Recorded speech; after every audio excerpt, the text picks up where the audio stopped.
Halo teman-teman asingku semuanya, kali ini aku ingin membahas sesuatu yang sebenarnya itu kita punya. Sesuatu ini tuh nggak memandang hidup kita itu tenang atau hidup sebagai orang kaya. Dia pasti bakal ada dan otomatis bakal mampir juga di kehidupan kita. Sesuatu yang akan aku bahas kali ini tuh soal masalah. Masalah itu ibaratnya kayak bayangan, akan selalu ada dan berdampingan. Mau kita lari bagaimanapun atau kita menjauh, itu tetap akan selalu ada dan selalu mengikuti kita. Jujur saja, kita sama masalah itu ibaratnya itu kayak pasangan atau sahabat atau apalah itu, nggak bisa dipisahkan gitu loh. Kalian pasti pernah lah merasakan kayak hidup itu beberapa hari kok terasanya tenang aja, kayak nggak ada masalah. Bukannya kalian itu merasa tenang, tapi malah merasa curiga. Dan kalian akhirnya beranggapan bahwa kayaknya sebentar lagi akan ada badai atau masalah akan datang. Dan benar aja mungkin di hari yang sama atau mungkin di besoknya itu masalah baru muncul. Lucu kan? Kadang saking terbiasanya kita sama masalah, hidup damai, tenang, malah bikin kita itu merasa kayak ada yang salah. Tapi poin penting yang ingin aku tekankan pada video kali ini tuh, setiap masalah itu pasti ada solusinya. Mau itu masalah yang kecil ataupun masalah yang besar, pasti ada jalan keluarnya atau solusinya. Walaupun banyak dari kita itu lebih memilih lah buat tenggelam di dalam masalahnya daripada fokus cari jalan keluarnya seperti apa. Mungkin kalian yang mendengarkan video kali ini tuh merasa kayaknya kok mudah banget mengatakan mending fokus ke solusi daripada ke masalah. Sejujurnya aku itu juga merasa bahwa hal itu sulit untuk dilakukan.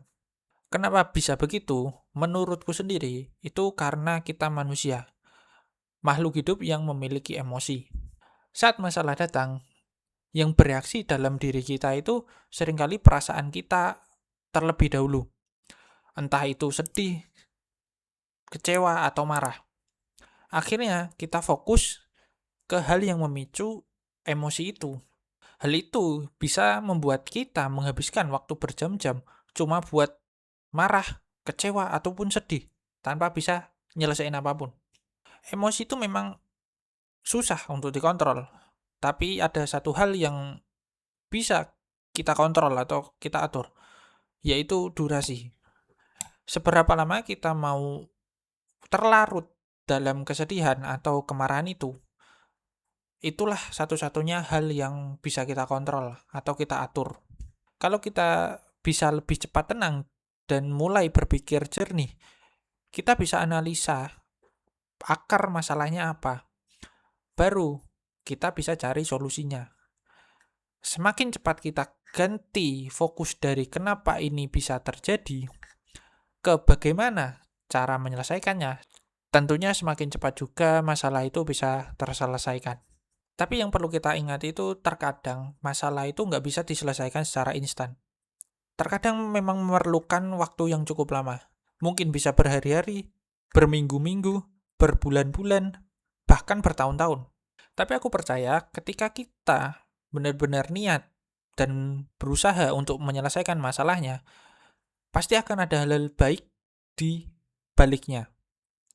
Seperti yang tertulis di dalam Al-Quran, surah Al-Insyirah ayat 5-6, yang artinya, maka sesungguhnya beserta kesulitan itu ada kemudahan. Sesungguhnya beserta kesulitan itu ada kemudahan. Itulah yang aku percayai dan aku tanamkan pada diriku.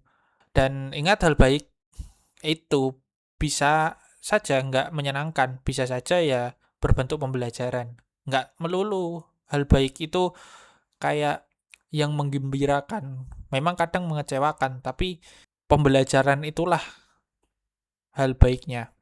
Nah, pesanku lagi untuk kita semua, bahkan aku sendiri, ketika kita ditimpa oleh masalah, jangan lari ke hal-hal yang negatif seperti mabuk-mabukan.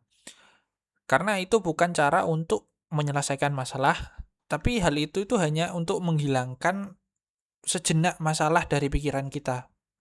Masalahnya itu tetap ada. Mending energi yang kita gunakan untuk hal-hal negatif ini digunakan untuk memikirkan solusinya gimana dan berproses untuk menyelesaikan masalahnya. Dan sekali lagi aku katakan, percayalah bahwa permasalahan yang kita terima adalah cara Tuhan untuk menaikkan derajat kita dan cara Tuhan untuk menyayangi kita. Oke, itu saja obrolan singkat dari aku. Mungkin aja dari kalian ada yang tidak setuju dengan statement yang aku sampaikan, atau mungkin kalian ingin bercerita terkait hal-hal kalian, cerita-cerita kalian lain. Bisa tulis di kolom komentar. Pesan terakhir dari aku, tetap tenang, jangan panik, dan tetaplah berkembang. Halo, aku Khalid, aku pamit.